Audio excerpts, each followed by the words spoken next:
ஆசீர்வாத கன்மலை ஐக்கிய ஊழியங்கள் வழங்கும் நித்திய கன்மலை வெளிச்சம். பிரியமானவர்களே, கர்த்தருடைய நாமத்தினாலே உங்களுக்கு வாழ்த்துக்களை சொல்லிக் கொள்கிறோம். ஆசீர்வாத கன்மலை ஐக்கிய ஊழியத்தின் சார்பாக இந்த நாட்களிலே நித்திய வெளிச்சத்தின் என்ற தலைப்பிலே இந்த கடைசி கால ராஜ்யத்தின் சுவிசேஷத்தை அறிவிக்கிற இந்த தருணத்தில் ஒவ்வொரு வாரமும் வேதாகம பகுதியிலிருந்து இந்த கடைசி கால நித்திய வெளிச்சத்தை பெற்றுக்கொள்ளத்தக்கதாக கர்த்தர் வேதாகமத்தில் பயன்படுத்தின பாத்திரங்களை குறித்து நாம் பார்த்து வருகிறோம். இந்த நாட்களில் ஆபேலுக்குரிய ஆசீர்வாதமும் காயினுக்குரிய சாபத்தை குறித்தும் நாம் பார்க்க போகிறோம். பாருங்க, இந்த நாட்களில் நாம் அதிகமாய் சொல்லுகிற வார்த்தை, பிரசங்கிக்கிற சுவிசேஷம் ஆண்டவராகிய இயேசு கிறிஸ்து மத்தேயு புஸ்தகத்தில் சொல்லுகிறது பொழுது, அது முதல் இயேசு மனந்திரும்புங்கள், பரலோக ராஜ்யம் சமீபித்திருக்கிறது என்று சொல்லி பிரசங்கிக்கிறதை பார்க்கிறோம். வெளிப்படுத்தின விசேஷத்தில் 22:12 இதோ சீக்கிரமாய் வருகிறேன், அவனவனுடைய கிரியைகளின்படி அவனவனுக்கு நான் அளிக்கும் பலன் என்னோடு கூட வருகிறது என்று சொல்லுகிறார். அப்ப மனம் திரும்புங்கள், பரலோக ராஜ்யம் சமீபித்திருக்கிறது. இதோ நான் சீக்கிரமாய் வருகிறேன் என்று சொல்லுகிறார். அவனவனு கிரியைகளுக்கு தக்க பலன் என்னோடு கூட வருகிறது என்று சொல்லி ஆண்டவர் சொல்லுகிறதை நாம் பார்க்கிறோம். அப்படி என்று சொன்னால் எதிலிருந்து மனம் திரும்பணும்? ஏன் ஆண்டவர் இதோ சீக்கிரமாய் வருகிறேன் என்று சொல்லி கொண்டிருக்கிறார்? அப்படி பார்க்கிற பொழுது நம்முடைய வாழ்க்கை மனம் திரும்புதலுக்கு ஏற்ற கனிகளை கொடுக்கிறதா? மனம் திரும்புதலுக்கு ஏற்ற ஒரு ஆசீர்வாதமான வாழ்க்கையாக இருக்கிறதா? ஆண்டவருடைய வருகைக்கு நாம் ஆயத்தமாக இருக்கிறோமா என்பதை குறித்து இந்த நாட்களிலே நாம் கவனத்திலே கொள்ள வேண்டும்.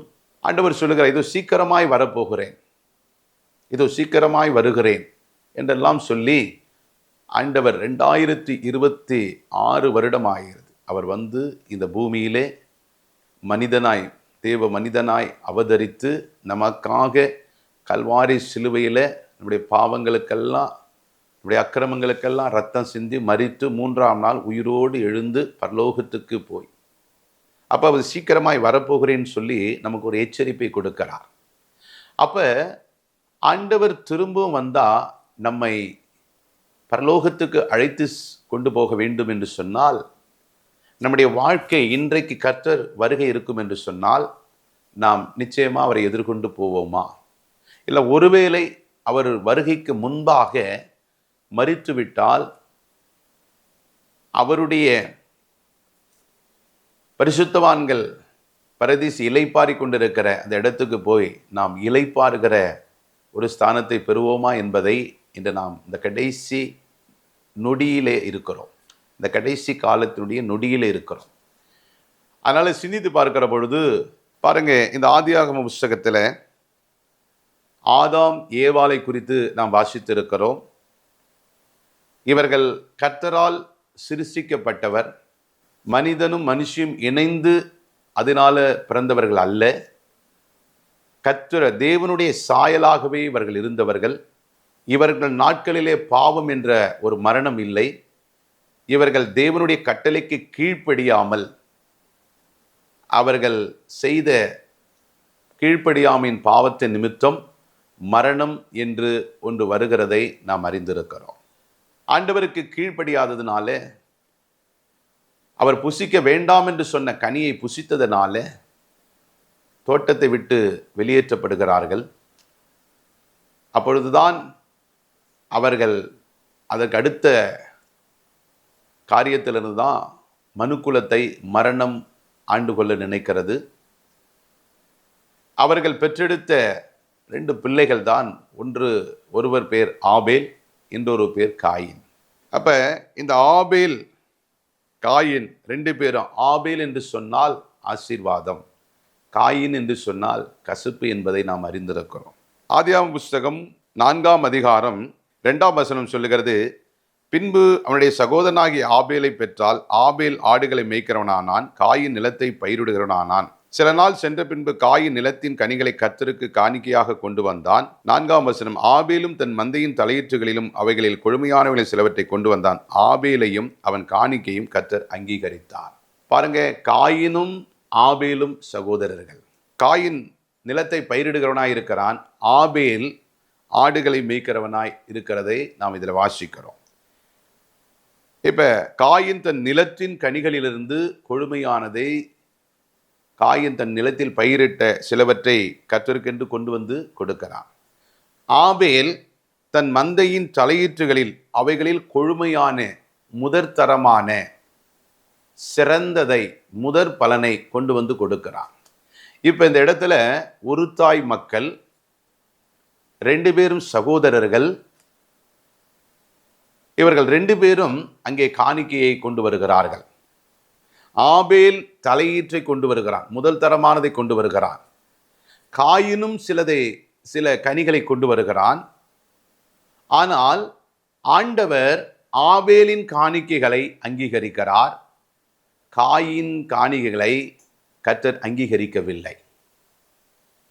இப்ப இது சம்பவம் நடந்த பிறகு காயினுடைய காணிக்கையை தேவன் அங்கீகரிக்கவில்லை என்று சொன்ன உடனே அவனுக்கு எரிச்சல் ஏற்படுகிறது. அப்ப எரிச்சல் ஏற்பட்ட உடனே அவன் மேல், ஆபேல் மேல் அவனுக்கு கசப்பு, வெறுப்பு வருகிறது, எரிச்சல் வருகிறது. அப்ப எரிச்சல் வந்தா கோபம், கோபம் வந்தா மூர்க்கம், மூர்க்கம் வந்தா கடைசியில ஆபேலை இவன் கொலை செய்கிறவனாய் மாறுகிறான். அப்போ ஒரு மனுஷனுக்கு காயினுடைய ஆவி இருக்கும் என்று சொன்னால், அவன் காயினை போல நடப்பான் என்று சொன்னால், இப்படிப்பட்ட காரியங்கள் எல்லாம் அவனுக்கு பின்தொடரும். அதனால்தான் காயினாலே கசப்பு, காயினாலே எரிச்சல், காயினாலே மூர்க்கம், கோபம், காயினாவை கொலை செய்கிற ஆவியும் அவனுக்குள்ள கிரியை செய்யுமா. ஆனா ஆபேல் பாருங்க, ஆபேல் என்றால் ஆசீர்வாதம், ஆபேல் என்றால் முதல் இரத்த பலி, ஆபேல் என்று சொன்னால் தேவனுடைய இருதயத்துக்கு சந்தோஷமான முதற்தரமானதை கொண்டு வருகிறவன். இப்படி நிறைய ஆபேலை பறித்து சொல்லலாம்.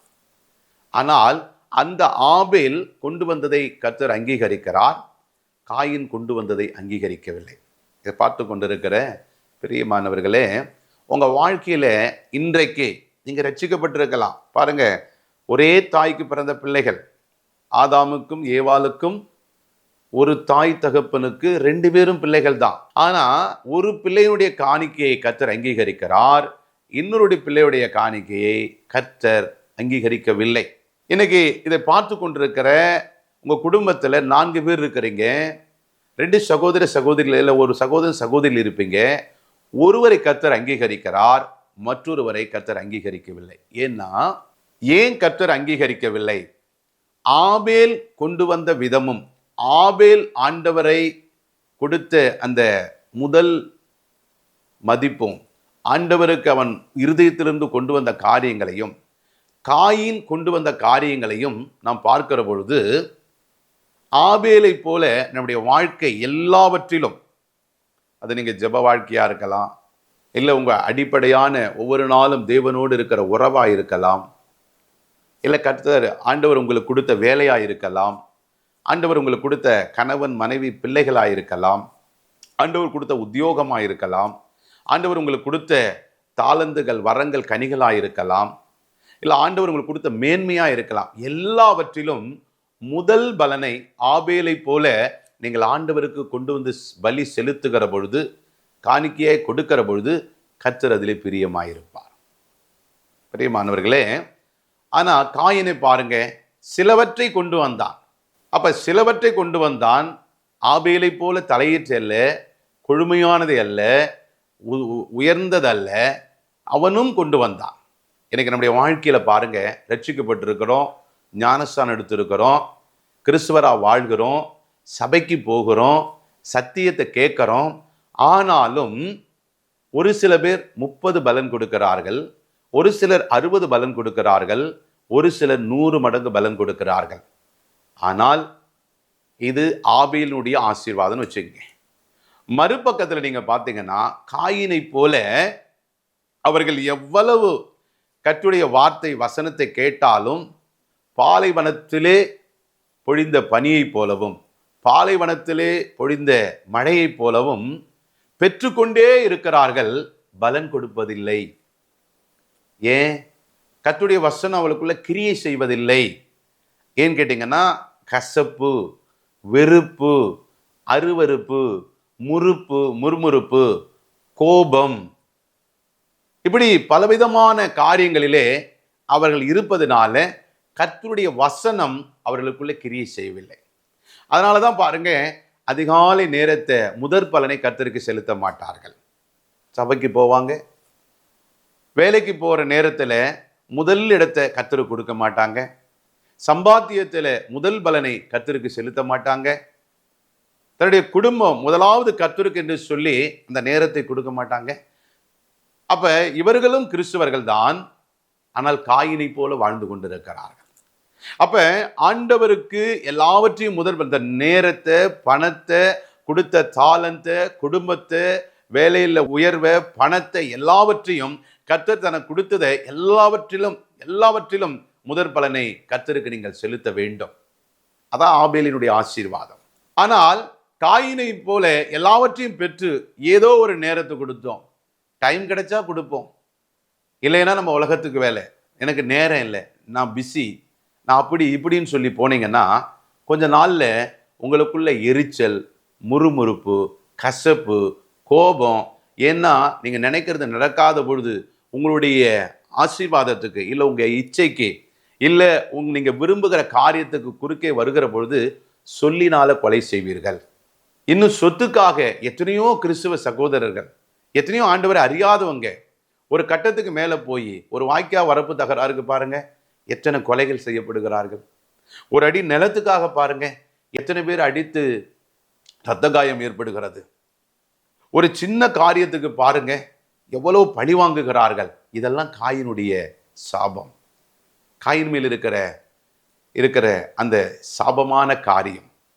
அதனால தான் ஒருவன் கர்த்தருக்குள் இருந்தால் அவன் புது சிருஷ்டியா இருக்கிறான் என்று வசனம் சொல்லுகிறது.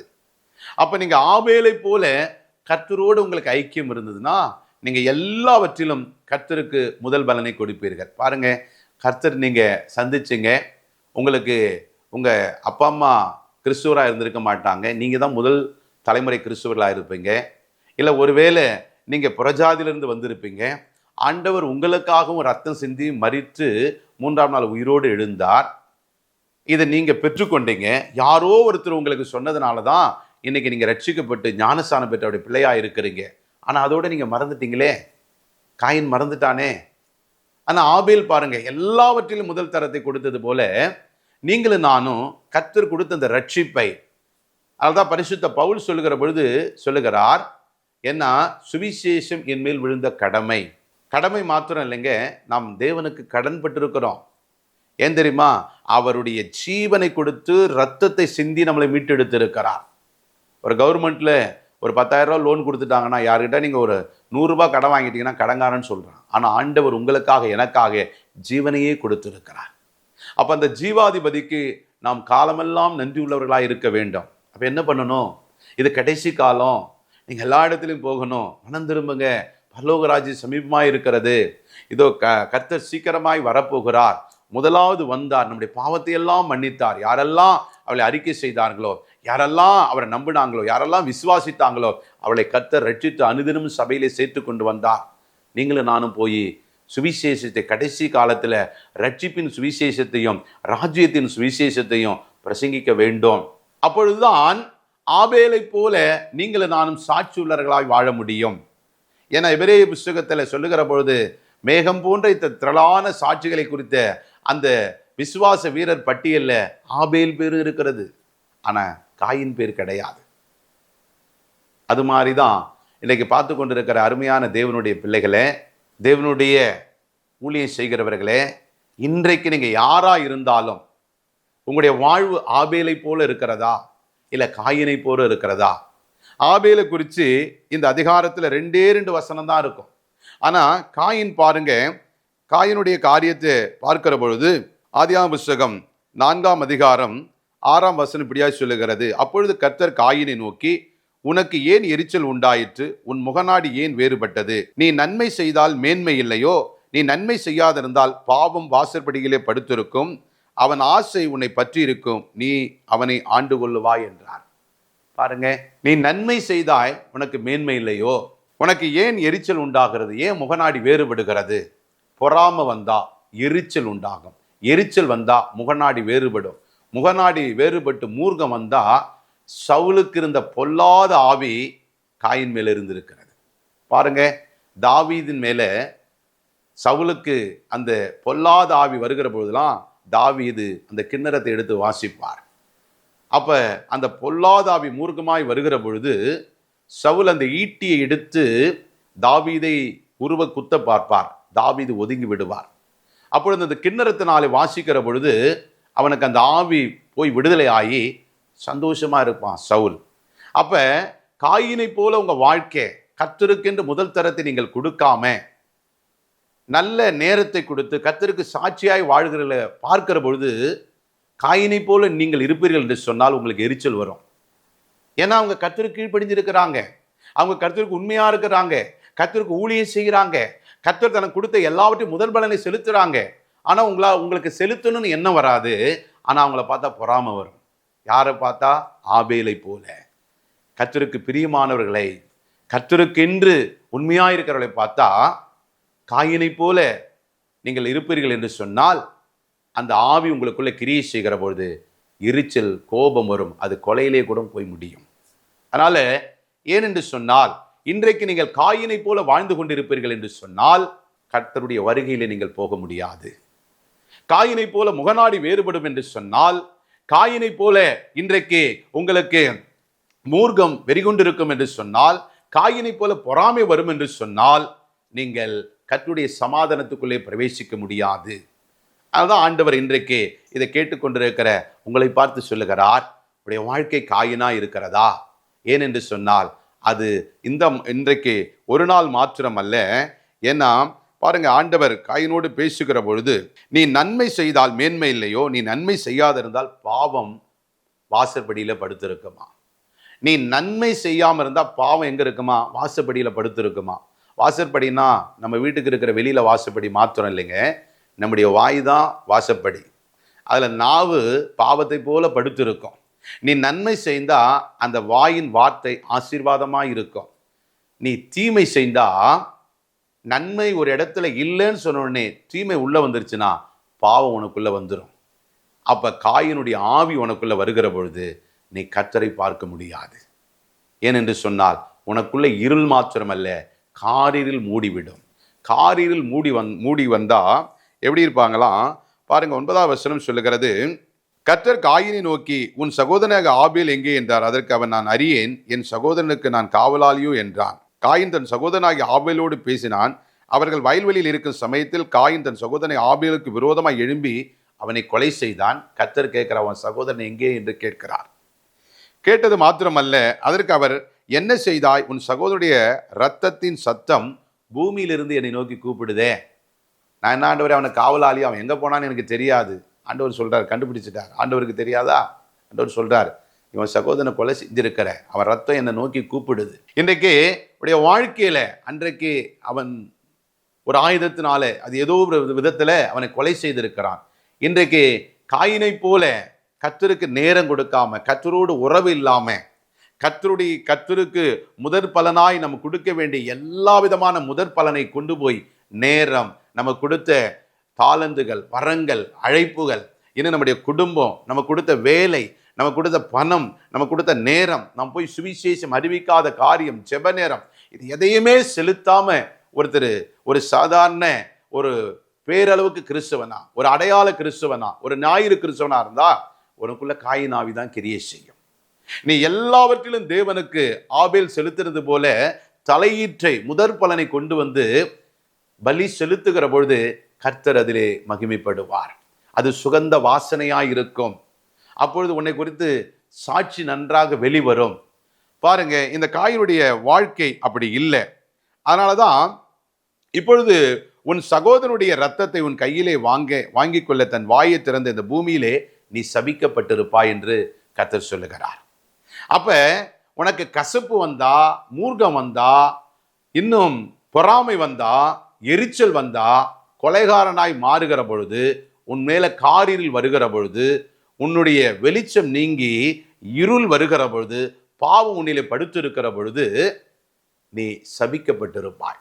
அந்த சாபம்தான் பாருங்க, ஆண்டவர் அப்பொழுது சொல்லுகிற பொழுது, நீ நிலத்தை பயிரிடும் பொழுது தன் பலனை நீ கொடாது, நீ பூமியிலே நிலையற்றவனாய் அலைந்திருப்பாய். ஏன்னா இப்ப பாவம் வாசப்படியில் இல்லை, இவன் படுக்கறையில வந்துருச்சு. படுக்கறையில மாத்திரம் இல்லை, உள்ளறையில வந்துருச்சு. அதாவது தான் இருதயத்துல, சிந்தையில, தன் செயலில எல்லாம் பாவத்தை இருளே கட்டி வைக்கப்பட்டிருக்கிறான். ஆண்டவர் சொல்லுகிறார், நீ பூமியிலே சபிக்கப்பட்டவனாய் இருப்பாய். அருமையான தேவனுடைய பிள்ளைகளே, இந்த வார்த்தை கேட்டுக்கொண்டிருக்கிற பிரியமான சகோதரனே, சகோதரியே, இந்த நாட்கள்ல காயினை போல உன் வாழ்க்கை இருக்கும் என்று சொன்னால், காயின் எப்படி சபிக்கப்பட்டு இந்த பூமியிலே நிலையற்றவனாய் அலைந்து திரிந்தானோ, இது எப்படி பிரதர் நீங்க பார்க்கலாம் அப்படின்னு சொன்னா, பாருங்க, சில பேருக்கு ஒரு திருப்தியே வராது.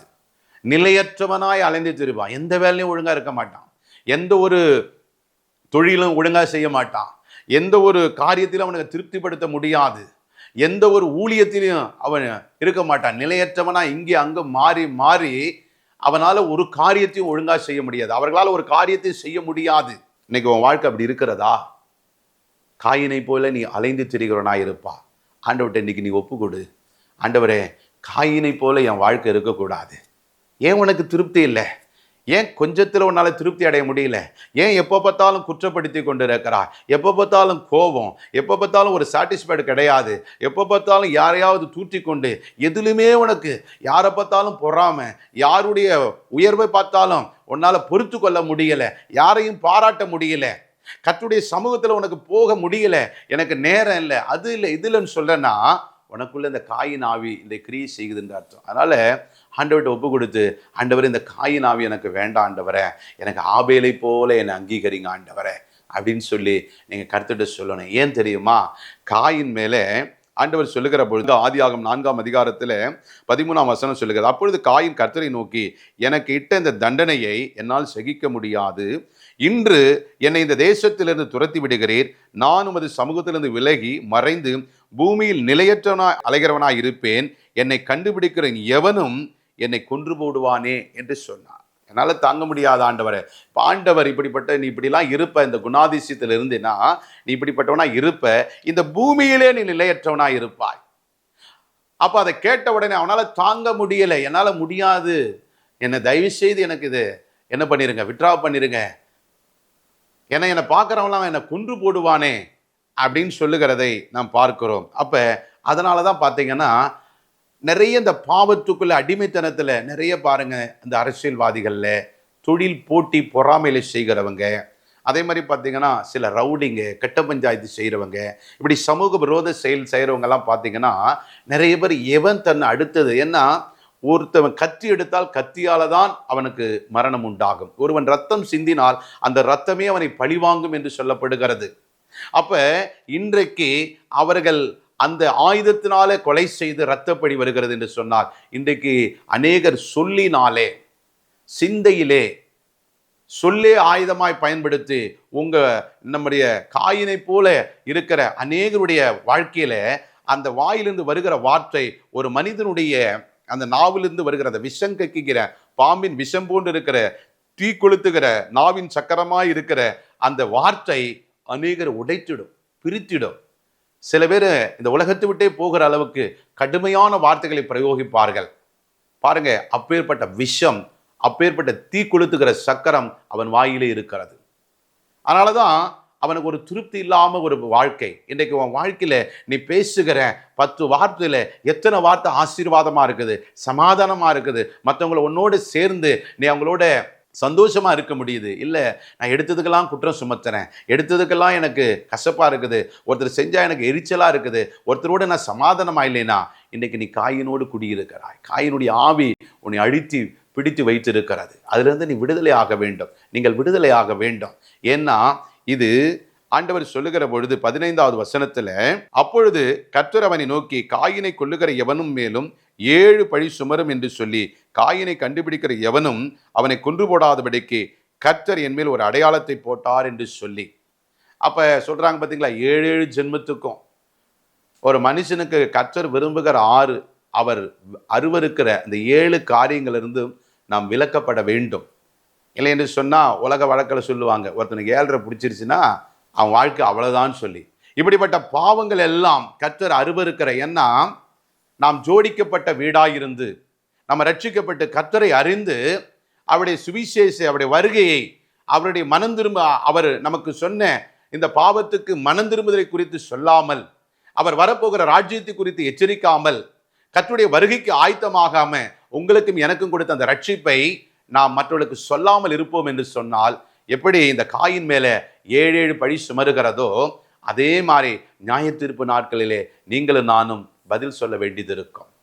பாருங்க, அப்படியே சந்ததியில வருகிற லாமேக்க பாருங்க, ஆதியாகமம் 4:23 லாமேக்கு தன் மனைவியை பார்த்து, ஆதாளே சில்லாலே, நான் சொல்வதை கேளுங்கள், லாமேக்கின் மனைவிகளை என் சத்தத்துக்கு செவி கொடுங்கள். எனக்கு காயமுண்டாக ஒரு மனுஷனை கொன்றேன், எனக்கு தழும்புண்டாக ஒரு வாலிபனை கொலை செய்தேன். காயினுக்கு 7 பழி சுமருமானால் லாமேக்குக்காக 77 பழி சுமரும் என்று சொல்லுகிறான். அவனுக்கு 7னா அவன் சந்ததிக்கு 7 77. நீங்க ஆண்டவராக இயேசு கிறிஸ்து சீசர்ல சொல்லுகிற பொழுது ஒருத்தனை எத்தனை முறை மன்னிக்கணும்னு சொல்லும்போது 77 முறை நம்ம ஆண்டவராக இயேசு கிறிஸ்து நமக்கு மன்னிப்பதை கற்றுக் கொடுப்பார். அதுதான் ஆபேலுடைய ஆசீர்வாதம். நீங்க மன்னிக்கிறீங்களா? ஒரு நாளைக்கு 77 முறை மன்னிக்கிறீங்களா? இல்ல காயினை போல 77 முறை குற்றப்படுத்துகிறீங்களா? கோபம் வருதா? எரிச்சல் வருதா?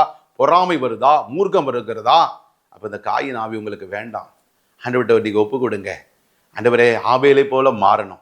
ஆண்டவராக இயேசு கிறிஸ்து சொன்னது போல 77 முறை எங்க சகோதரனை, வேலை ஸ்தலத்துல எங்க ஊழியரை, ஆண்டவரே நாங்கள் இருக்கிற பகுதியில் எல்லாவற்றிலும் நாங்கள் மன்னிக்கிற எங்கள் சுபாவத்தை கொடுங்க என்று சொல்லி தலைகளை தாழ்த்தி நாம் ஜெபிக்கலாமா? தகப்பனே, இந்த வேலையில் உடைய கரத்தில் ஒப்பு கொடுக்கிறோம் ஐயா. இதை பார்த்து கொண்டிருக்கிற ஏராளமான தேவனுடைய பிள்ளைகள், சகோதர சகோதரிகள், ஊழியர்கள், வாலிபர்கள், ஆண்டவரே இதை கேட்டுக்கொண்டிருக்கிற அநேக உம்முடைய ஆண்டவரை அறியாத பிள்ளைகள் யாராயிருந்தாலும் ஆண்டவரே, அவருடைய வாழ்க்கை இன்றைக்கு காயினை போல அவர்களுக்கு ஒரு கசப்பாக, அருவருப்பாக, ஆண்டவரை எரிச்சலாக, ஆண்டவரை குற்றப்படுத்துவர்களாக, ஆண்டவரை கசப்பாக, இருளாக, ஆண்டவரை கொலை செய்கிற ஒரு மூர்க்கமாக அவருடைய வாழ்க்கை இருக்கும் என்று சொன்னால், ரட்சிக்கப்பட்டு ஞானஸ்தானம் பெற்று சபைக்கு போகிறவராய் இருந்தாலும் இன்றைக்கு உங்ககிட்ட ஒரு மாற்றம் இல்லை என்று சொன்னால், காயினுடைய ஆவி ஆண்டவரே என்னை விட்டு எடுத்து ஆபேலை போல என்னை மாற்றுங்கப்பா.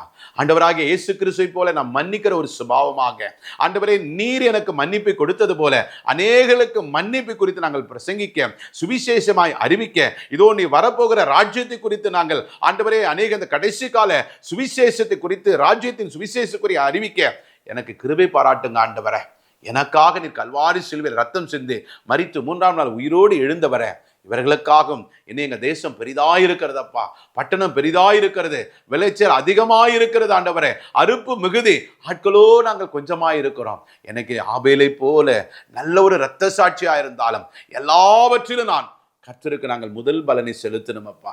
இதுவரைக்கும் என் வாழ்க்கையில் இல்லை, இன்றைக்கு யாரெல்லாம் நீங்க ஒப்பு கொடுக்குறீங்களோ ஆண்டவர் உங்களை ஆசீர்வதித்து அந்த மேகம் போன்ற திரளான சாட்சியின் விசுவாச வீரர் பட்டியல் ஆபேல் பேரை ஆண்டவர் எப்படி சாட்சி கொடுத்தாரோ, வருகையில உங்களையும் குறித்து கர்த்தர் சாட்சி கொடுப்பார். அப்படியே வருகையில உங்களை ஆயத்தமாக்கி கொண்டு போவார். நித்திய தலைமுறையாய் கர்த்தர் அங்களுடைய ராஜ்யத்தில் உங்களை சேர்த்துக் கொள்வார். பிரியமானவர்களே, பார்க்கிற உங்கள் யாவரையும் கர்த்தர் ஆபேலை போல நீங்கள் அங்கீகரிக்கப்பட இந்த நாளை கர்த்தர் உங்களுக்கு ஆசீர்வதித்து, இந்த நாளிலே ரட்சிப்பின் வஸ்திரத்தை உடுத்து, இந்த நாள் முதற்கொண்டு உங்களுக்குள்ள ஒரு சமாதானம் நதி போல கடந்து வருவதாக இயேசுவின் நாமத்தில் ஜெபிக்கிறோம் நல்ல பிதாவே.